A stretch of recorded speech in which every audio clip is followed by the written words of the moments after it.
Lesi sikhungo sezigidi eziphindaphindiwe zamarandi sisolekelela kakhulu umphakathi walapha ukulwa nobubha kanti siyingxenye yengqalasizinda kahulumeni kanti-ke ukulungiswa kwaso futhi-ke kwenganyelwe umnyango wezokuhlaliswa kwabantu nemisebenzi kahulumeni.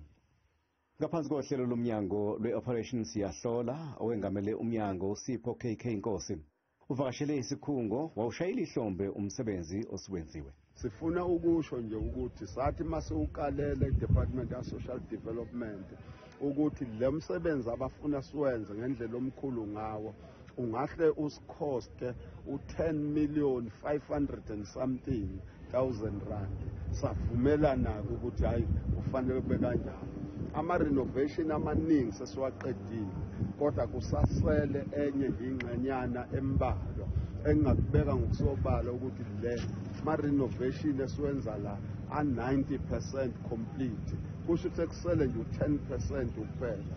Lo mklamo uzophinde ulekelele futhi kakhulu nokuqoqa intshe kubeni uvanzi emgwaqweni igcine senza ubugebengu kanti ngaphakathi kusona kukhona nababazi abanokukhubazeka.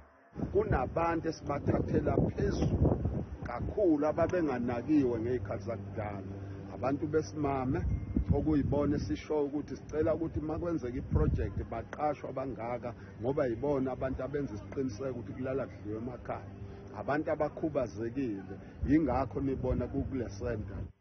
Lolu hlelo luzolekelela kakhulu futhi ekulweni nenhlupheko entsheni engasebenzi osizweni eNewcastle kuward 30 ngaphansi komasipala wesifunda waseMajuba.